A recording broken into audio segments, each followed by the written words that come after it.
Antibodies का formation हमारे शरीर में, अब हम थोड़ी भाषा बदल रहे हैं। यहाँ पे कहेंगे कि एंटीबॉडीज तो यहाँ भी बनी है, लेकिन एंटीबॉडीज का फॉर्मेशन हम किसी दूसरे के शरीर में करें और वहां से हम बनी बनाई एंटीबॉडीज में, यानी यस पॉइंट है immunity, which appears after entry of ready-made antibodies. Ready-made antibodies यानी हम अपने शरीर में एंटीबॉडीज नहीं बना रहे हैं एंड बाहर से बनी बनाई एंटीबॉडीज ले रहे हैं। यानी इस लाइन का मतलब ये है कि एंटीबॉडीज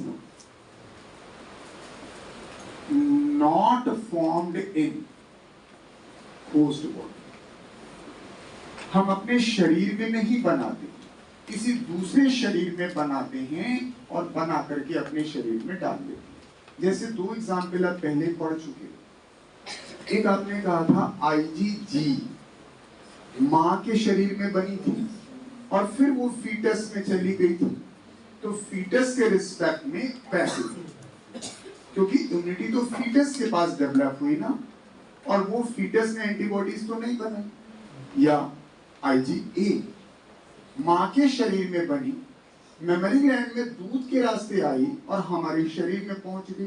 तो दोनों ही सूरत में वाया प्लेसेंटा की बात कर ले या वाया मिल्क की बात कर लीजिए, बनी बनाई आपने एंटीबॉडीज इंटेक की है, दैट इज पैसिव। क्लियर हो गया? अपने शरीर में नहीं बनी। दूसरी बात, that is appears rapidly, ये तुरंत अपीयर हो जाती, जबकि पिछले वाले में आपने कहा था थोड़ा समय लगता है। appears rapidly क्योंकि यहाँ बनाना है ही नहीं, बनी बनाई आ जाती। तो बिल्कुल वही बात हुई कि भैया कपड़ा खरीद के लाओ, घर में सिलो, एक्टिव सिलाया कपड़ा लाओ, तो पेमेंट करने में जितना समय लग जाए तुरंत पहन के खड़े हो।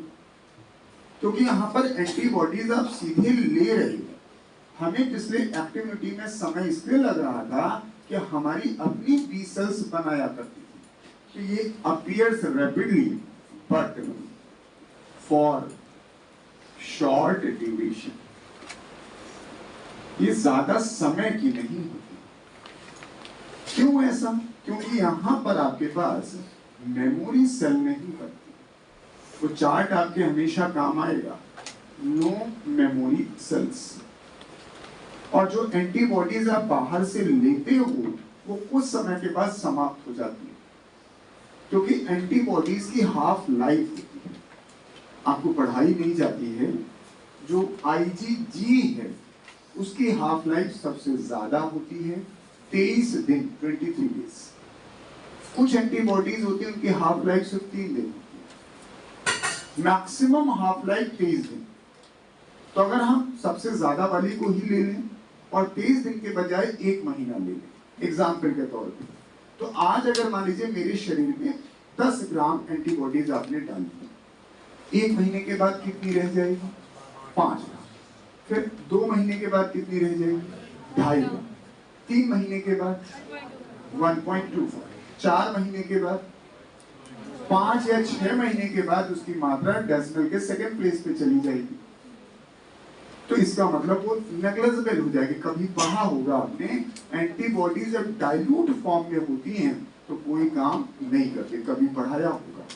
इसीलिए जो डोनर होता है उसका हमेशा एंटीजन देखते थे, ईश्वर करे याद हो, क्योंकि डोनर का ब्लड जैसे ही एक्सेप्टर के ब्लड में जाता था उसकी एंटीबॉडीज डाइल्यूट हो जाती। यानी 6 महीने के बाद जो एंटीबॉडीज आपने इंटेक की हैं वो इतनी डाइल्यूट हो जाएंगी उनका कोई काम ही नहीं रह जाएगा। इसलिए सामान्यतः जब भी आप पैसिव इम्यूनाइजेशन करते हो तो 6 महीने के बाद बेकार। जैसे माँ का दूध आपने पिया तो ज्यादा 6 महीने तक डिफरेंस है। अब कोई माँ के दूध का मतलब थोड़ी ना है कि हमने माँ का दूध तब पिया था, लेकिन लोग अभी भी बोलते हैं माँ का दूध पियो तो बाहर निकलो, क्योंकि इतना जान गए कि बड़ा चैलेंजिंग। ये 6-7 महीने का बच्चा अगर अपने पड़ोसी वाले बच्चे से कहे कि माँ का दूध पियो तो बाहर निकलो, तब तो ठीक है। हम आप क्यों कहते हैं? वो एंटीबॉडीज कब ली थी, कब का समय हो गया, उसका कोई रोल नहीं रहा। तो यही लिखा हमने, शॉर्ट ड्यूरेशन। लिखना नहीं है थ्योरी, हाफ लाइफ नहीं, जबकि आपने एक्टिविटी में लिखा था धीमे अपीयर होती है और long duration. Is it okay? अब इसको भी दो हिस्सों में बांट दूंगा जब उससे बांटा था। एक कहलाता है नेचुरल पैसिव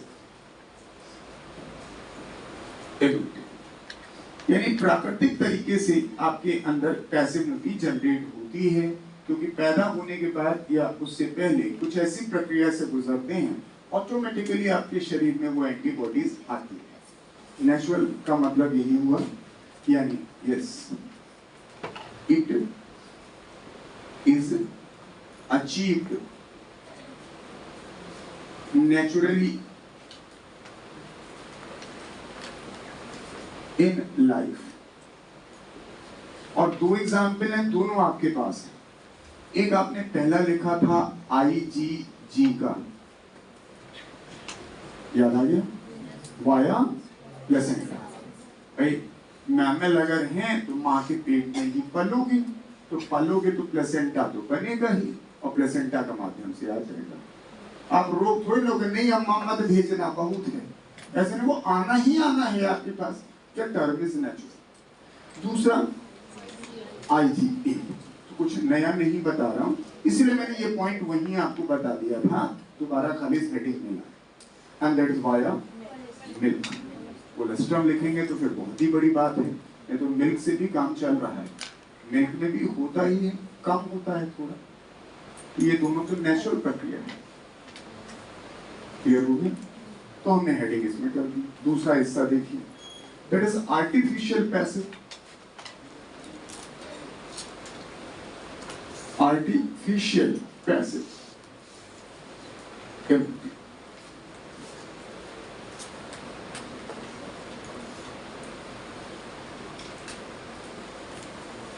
अब इसमें एक लाइन लिखेंगे, लेकिन थोड़ा समझ के लिखेंगे उसको। ये कहने जा रहे हैं कि सर ऐसी इम्यूनिटी है, यहाँ पे कहते थे नेचुरल प्रोसेस से आता है। Immunity appears by passive immunization। Passive immunisation, passive immunisation थोड़ा शब्द अलग सा लग रहा है, लेकिन अगर हम इसको लेते हैं वैक्सीनेशन तो और ज्यादा समझ में। वही वैक्सीन प्रोवाइड्स इम्यूनिटी, यही तो आपने पढ़ा, इसीलिए अगले टॉपिक का नाम यही है, वैक्सीनेशन एंड इम्यूनाइजेशन। लेकिन ये जो वैक्सीन होती है पैसिव इम्यूनिटी क्रिएट करती है। सामान्यतः जब आपसे कोई पढ़ा रहा हो, कोई लिख रहा हो, कोई बोल रहा हो और लिखा हो वैक्सीन, तो आप इसे नहीं समझेंगे। आप वही वैक्सीन सीखेंगे जो आपने भी थोड़ी देर पहले पढ़ा कि भैया वैक्सीन जनरेट्स एक्टिव इम्यूनिटी, यही पढ़ाया जाता है। जब भी एग्जाम में सवाल आए कि वैक्सीन क्रिएट्स, तो बेस्ट आंसर है एक्टिव। लेकिन कुछ वैक्सीन ऐसी भी होती है जो पैसिव इम्यूनिटी क्रिएट करती है। क्यों ऐसा? बिकॉज ये जो पैसिव वैक्सीन होती हैं, it contains what? It contains antibodies, contains antibodies. जब आपको हमें ये बताना होगा कि भैया ये भी एक वैक्सीन है, तो स्पष्ट बताएंगे कि भैया पैसिव वैक्सीन है ये। अब मैं आपको 3 एग्जाम्पल दे दूं। एक कहलाता है ATS, इसका पूरा नाम है एंटी टिटेनस सीरम।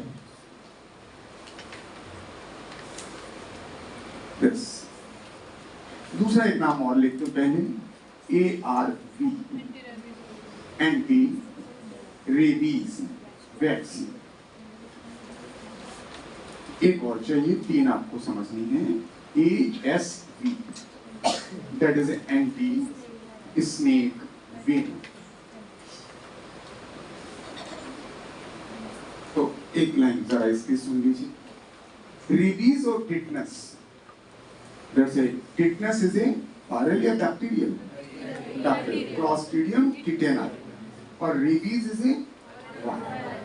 तो मैं रेबीज पढ़ा दूं या टिटनस, दोनों को ओरली समझ लीजिए। चलिए रेबीज से लेके चलते हैं।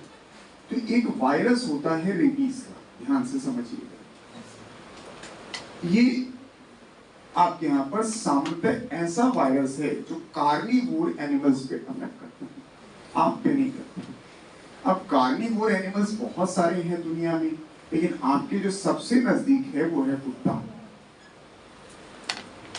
इसीलिए हम लोग कहते हैं कुत्ता काटने से रेबीज होता है, ऐसा थोड़ी ना। बिल्ली काटेगी तब भी रेबीज होगा, शेर चीता काटेगा तो भी रेबीज होगा, लेकिन पहले ही आप निपट जाओगे, इसलिए उसका जिक्र हम करते नहीं। तो इसलिए कुत्ता थोड़ा पॉपुलर है। तो ये वायरस जब इसको अटैक करता है तो इसमें कई लक्षण जनरेट करते हैं। उस लक्षण के साथ एक चीज और आती है कि जब ये वायरस इसके अंदर चला जाता है तो उसका लाइफ स्पैन एकदम फिक्स हो जाता है, मरना तय, ये बचेगा नहीं। 100% फैटल डिजीज कहलाती है। तो ये लगभग 10 से 12 दिनों में मृत्यु को प्राप्त हो जाता है, डेथ। इसीलिए कई बार आपने सुना होगा जब आपको कोई स्ट्रीट डॉग काटता है तो डॉक्टर कहता है उस कुत्ते को ऑब्जर्व करिएगा, कई बार कि अगर उसको रेबीज हुआ होगा तो वो मर जाएगा। लोग कहते हैं भैया आपको पता नहीं कुत्ता कहाँ चला गया। तो कॉलोनी का कुत्ता है तब तो आप ऑब्जर्व कर सकते हैं, आप सड़क पे चल रहे हैं तो कहाँ ऑब्जर्व कर लें। अब इसमें कुछ टेंडेंसीज बढ़ जाती हैं, जैसे उसके अंदर बाइटिंग टेंडेंसी बहुत बढ़ जाती है। जिस समय ये वायरस आज पर अटैक करता है तो उसके सलाइवेशन बहुत बढ़ जाता है, मतलब कुछ अनयूजुअल हरकतें करना शुरू करता है, तो स्पष्ट पता चलता है। तो हमेशा देखो दांत गड़ाए बैठा हो, कोई जा रहा होगा उसको काट लेगा, तो सुनने में आएगा कॉलोनी में आज 12 लोग को काटा। तो कहते हैं इतना काटता तो नहीं कोई कुत्ता, स्ट्रीट डॉग भी इतना नहीं काटता, भौंकना होता है। तो ये इनके अंदर टेंडेंसी आ जाती है। अब इनके सलाइवा में ये मिक्स होता है वायरस, खूब सारा सलाइवा निकलता, जब हमको वो काटेगा तो वो सलाइवा के माध्यम से हमारे ब्लड के कांटेक्ट में लाता है। It's an accidentally it reaches to the heat, natural तरीके से कभी अटैक नहीं करता है। तो अगर ये बाइट करता है और बाइट करके मैन तक पहुंचा देता है, तो मैन में भी वही लक्षण उपलब्ध होंगे जो कुत्ते में थे, क्योंकि वायरस तो वही है। तो आपके अंदर भी बाइटिंग टेंडेंसी आ जाएगी, सलाइवेशन बढ़ जाएगा, हाइड्रोफोबिया एक शब्द आप कहते हैं, पानी से डर लगता है। उन सब से हमें मतलब नहीं, पढ़ा तो रहा नहीं मेरे बीच, मरना यहाँ भी तय है। डेथ 10 से 12 दिन में आपकी भी हुई, एकदम तय है कि अगर रेबीज वाले कुत्ते ने काटा है तो आप 10 से 12 दिनों, ज्यादा से ज्यादा 14 दिन जिंदा है। ये 100% फैटल डिजीज में जाना जाता है। लेकिन एक हमारे पास सेफ पॉइंट है। सेफ पॉइंट ये है कि वायरस जो होता है ये हमारे शरीर के अंदर न्यूरॉन पे अटैक करना शुरू करता है 24 घंटे के बाद। जैसे अभी वायरस घुसा है तो वो 24 घंटे के बाद वो हमारे न्यूरॉन पे अटैक करता है। तो 24 घंटे का आपके पास टाइम, अगर हम 24 घंटे के अंदर हमारे शरीर में एंटीबॉडीज बन जाए तो रोक लेंगी, इनको न्यूरॉन पे अटैक नहीं करने देंगी और आप बच जाओ।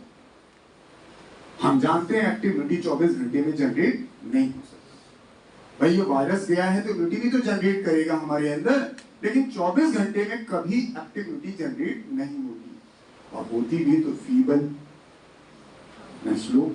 तो हमें जरूरत पड़ती है अगर विद इन 24 आवर हम सर बनी बनाई एंटीबॉडीज आपके शरीर में डाल दें,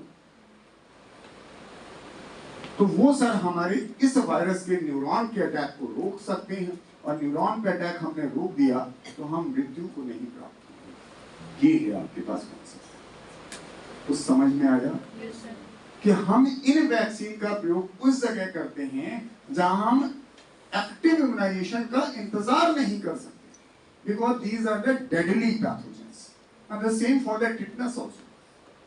इन दोनों में आप कहीं सुनेंगे कि जब कुत्ता काटे या कहीं टिटनस वाली संभावना हो तो 24 घंटे के अंदर सुई लगवा लो। सुई बोले तो यही वैक्सीन लगवा, लेकिन विद इन 24 आवर होना चाहिए। आफ्टर 24 आवर है तो दुआ ज्यादा काम आएगी, तब आप काम कर गया हो तो मान लीजिए 26 घंटे 27 घंटे, हमने बोला 24 घंटे के बाद काम करेगा। वो 24वें के 25वें घंटे में भी अटैक कर सकता है और 35वें घंटे में भी अटैक कर सकता है। क्लियर हुआ? अब स्नेक वेनम में ये बात लागू नहीं है।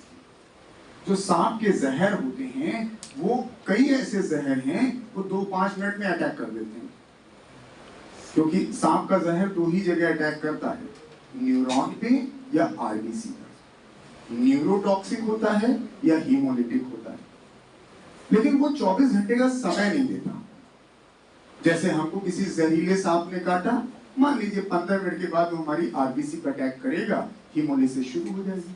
तो अगर उस 15 मिनट के अंदर वैक्सीन आप लगा दो तो हम बच जाएंगे, जो प्रैक्टिकली संभव नहीं है। खेत में हमको सांप ने काटा तो कोई सुई लेके थोड़ी घूम रहा कि जैसे काटेगा वैसे घुसे रह जाएंगे। तो इसीलिए सांप जहरीला काटने के बाद संभवतः हम मर जाते, ये वैक्सीन भरी की भरी रह जाती। लेकिन अगर हम अपने इसकी फैटलिटी इफेक्ट के पहले वैक्सीन लगा दें, यानी बनी बनाई एंटीबॉडीज पहुंचा दें, तो सांप के जहर को भी निष्क्रिय कर सकते। लेकिन ये सामान्यतः हो नहीं पाता। लॉजिक समझ में आ गया? 24 घंटे का समय होता तो हम उस व्यक्ति को अस्पताल भी ले जा सकते थे और बचा भी सकते थे। इससे बचता सांप काटे वाला वही है जब नॉन पॉइजनस काटता है।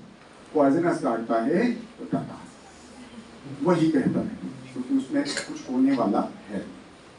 तो अब खैर आपको पॉइंट समझ में आया कि पैसिव इम्यूनाइजेशन में हम अपने शरीर में एंटीबॉडीज नहीं बनाते, बाहर से कहीं एंटीबॉडीज बनाते और बना के अपने शरीर में डालते। अब नेचुरल तरीके से चला जाए तो नेचुरल पैसिव, और अगर वैक्सीन के थ्रू जाए तो आर्टिफिशियल। अब एक और छोटी सी घटना सुनिए, आपने में से कई लोगों ने महसूस किया होगा। जैसे कोविड के टाइम पे हमको कोरोना हुआ, फॉर एग्जाम्पल, बहुत लोग को हुआ और उसकी कोई दवाई भी हमारे पास नहीं थी। जिनको कोरोना होता था वो थोड़े प्रिकॉशन अगर ले लेते थे तो रिवाइव कर गए, बहुत लोग बच गए, कोई दिक्कत नहीं। क्यों बच गए? क्योंकि हमारे शरीर का इम्यून सिस्टम बेहतर था और उसने एक्टिविटी जनरेट कर दी, तभी तो बचे होंगे। अब मैं स्वस्थ हो गया, ये मैडम बीमार पड़ी, अस्पताल में भर्ती। अब इनका शरीर जो है इम्यून सिस्टम स्ट्रांग नहीं है, तो इनमें रिकवरी अच्छी नहीं हो रही है। तो डॉक्टर ने हमसे कहा कमलेश जी आप ठीक तो हो गए हैं, इसका मतलब तेरे ब्लड में एंटीबॉडीज तो अभी है, क्योंकि 15 दिन पहले आपको कोरोना हुआ था। तो हमने कहा हाँ है। उनका अपना ब्लड का सीरम इसको दे दो।